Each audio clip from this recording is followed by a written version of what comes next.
Okay, during this video, we're going to talk about the 5 things you need to do to connect to companies.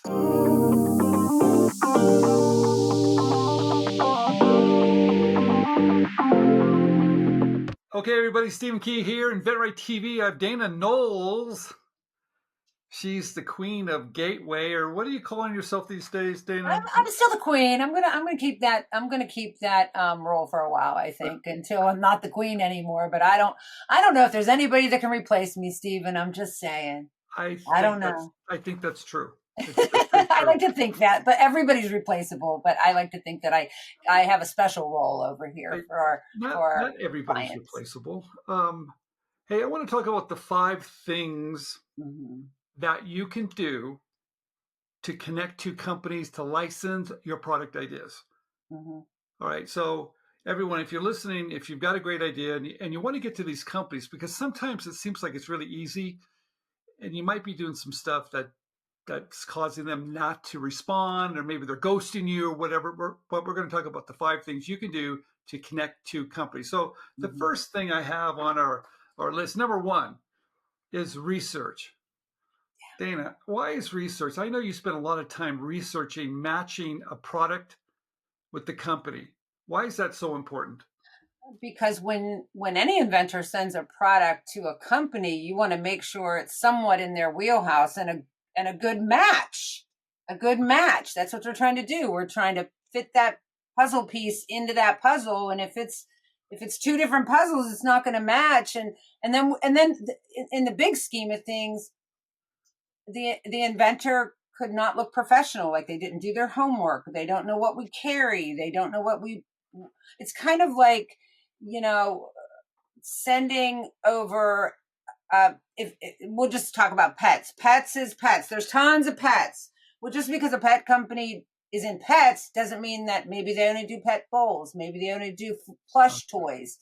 Maybe they only do cat toys, or maybe they only do pet furniture. And if they only do pet furniture and you have a pet bowl, that is not a right fit. So what happens if I send it to a company that's not a good fit? Do they ghost me, or do they look at me as not a professional? They kind of just, okay. See, all of the above. They're gonna probably not respond because you're wasting their time, and they're not going to give you the time of day because you haven't done your research to find out what they do. All right. Okay. And if they do come back, they're going to come back with a very short, not interested. And then what I learned and what I realized is, if I'm not sending them over products that are a good fit for their product line, for what they already make, got it. Not what we think they should make, not what we hope they will make, or not if they would just do this. If we don't send them over products that they're industries that they're already in, they're never going to want to talk to you again. And if you send them over a good product, then more than likely they're respond. More than likely going to respond, and they're going to want to talk to you for with the next product you may have.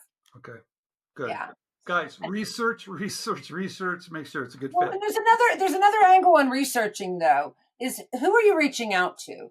Well, let's talk about that because that's number 2. On my list. Well, true. Yeah, it is. That is. I forgot.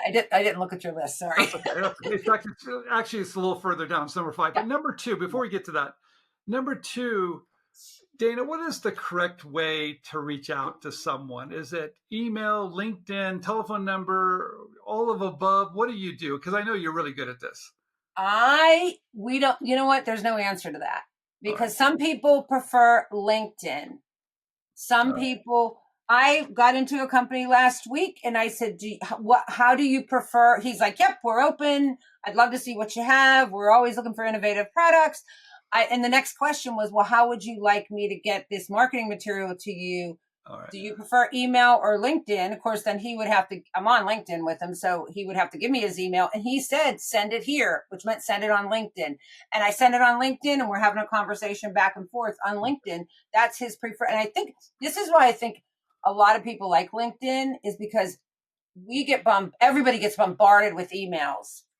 LinkedIn, it's kind of easy to see that you have a message there and who's leaving it. It's just it's not as crowded as emails. Emails can get lost too easy. Last night when we did our free webinar, which we do every Wednesday, you had said that someone had commented because you had reached out to them. How many ways? 3. all within probably about 10 minutes. So maybe 5 or 10 minutes, however long it took me to send him a LinkedIn message, make a phone call, and send an email. And he responded back to the email. Thank you so much for the LinkedIn, the phone call, or the voicemail, and the LinkedIn. All right. And it was kind of, I found it kind of cute. You know, it was really, it was funny. Yeah, he knew you were a pro. Okay, number 3 here. How important is it to when you're reaching out to have a good subject line or a reason why you're reaching out? How important is that? Because sometimes I think we might go a little bit long, or maybe not even telling them what we're trying to do. Right. I'll tell you what I do. Every product has a category or a name to it. Not a name, like not a flashy name, like not a brand type name. But if it's a cell phone cover, or if it's a dog bowl, or if it's and I'm going to say what I do. I just say new dog bowl designed to introduce. Oh. So you're really targeting, you know what they're looking for, you know what their product line is, so they know that you've done your homework. Yeah. Okay. I mean, that's just a way that it's not spammy looking. Okay. It's not, it's telling them I have a new dog bowl. I have a new cell phone cover. Okay. I have a new something and I always say design. I don't ever like to say like invention, new. Okay. That's too spammy. That's too antiquated. Okay. It's a new design on it. It's not like if it's a dog bowl, more than likely it's a new design on a dog bowl that does something. And that's kind of triggers them to open that up. Okay. All right. That's number 3. Number 4. Acting professionally, but also having your LinkedIn profile, because they do check you out, don't they? Yes, they do. Absolutely. Are they interviewing you as much as the product here? Yep. I have a premium account on LinkedIn, and I can see everybody that views my profile. And it's amazing how many times I want to connect with someone, and LinkedIn comes up and says, people are viewing your profile. See who's viewing it. And you can go in, and sure enough, those people that I reached out to are looking at my profile. I actually updated my profile a couple of weeks ago because it had been the same. It had been the same. It was good. But with ChatGPT, I just put in my old profile, said, write me a new profile. Nice. And even that little part, like right under your, that little couple sentences, I changed that up a bit, just made it look a little bit more, it looked good, but I wanted it to look better. So look professional, because they are going to check you out. Okay. And your picture. Gosh. Yeah. Gosh. Have a nice picture with a nice smile, like you want to talk to them. Okay. That's so important. And then the banner too is important, that it doesn't have to be targeted towards innovation, but I think that it should be neutral across the board of what your banner is. Not that, hey, I'm trying to license an idea, here it is. Yeah. Or innovation all over the place with light bulbs and question marks and all that stuff. No, just professional. Yeah. Okay, number 5, you talked about a little bit earlier. Finding the right person. Is there such a thing as the right person? I mean, how do you know? Do they tell you I'm the person? How do you verify you get the right person? Okay. I'm going to flip that around a little bit. Let's talk about who we don't want to reach out to. Oh my God. Okay. Right. So you don't want to reach out to anybody in HR. You don't want to reach out to anybody in warehouse or shipping, or you got to watch too, because there's back in the day, like I've been doing this for so long, but 9 years ago when I started, if you looked on LinkedIn and it said product developer, you more than likely thought they were in physical product development. Now product development can be web designers. Got it. So you have to read their bio and see what do they do. And if they start talking about technical and websites and all that, those are not the people we want to reach out to. Okay. But marketing manager, sales, CEO. I don't like to reach out to legal. We've talked about that on some of our other ones, but I will. Okay. But I will. You know what? So when you get to someone, you're asking one really great question. Are you the right person to submit an idea to? Is that what you're trying to get to too? Well, actually, I say you may not be the right person. Oh. But whatever. Is someone, I don't know, for some reason, not saying you may be the right person. I'm saying you may not be the right person, but do you happen to know if XYZ company is open to reviewing new ideas outside of your normal, innovation channel? And a lot of times that will get a response, and they'll come back and say, no, I don't, or no, we're not open. The responses can go all over the gamut. Okay, I want to talk a little bit about Gateway too, now that I have you, because we've done a little bit of a change on taking new ideas. You guys, Gateway is I wouldn't say a new program now, but it's a program at InventRight where we're kind of doing all the work for you. We're finding the companies, Dana and the groups finding it, and we have project managers that are looking at your project the right way to make sure it's marketed right, everything's done perfectly so they can get it very quickly. But Dana, the question is, we've opened the door a little bit now, because before we said you have to have a prototype. But we're saying that, well, maybe not. Maybe you don't need a prototype now. You might need one later.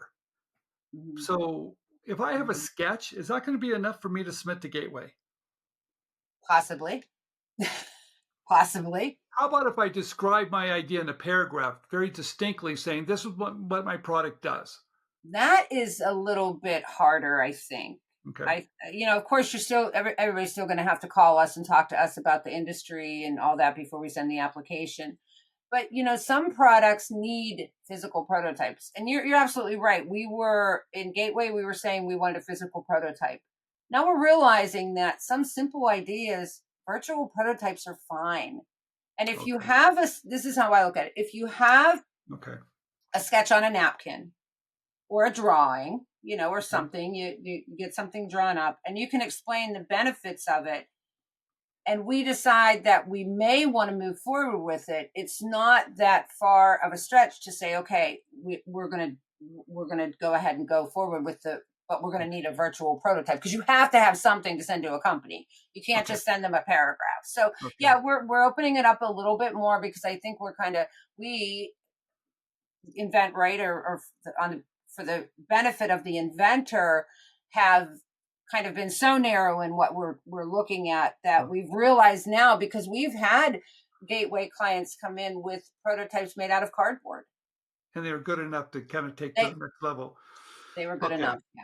Yeah. All right. So we've opened it up. You guys, if you're interested in Gateway, please check it out. We have how many companies now have you reached out to? Come on, what is that number? It's number's crazy. I just did it on my report on Monday.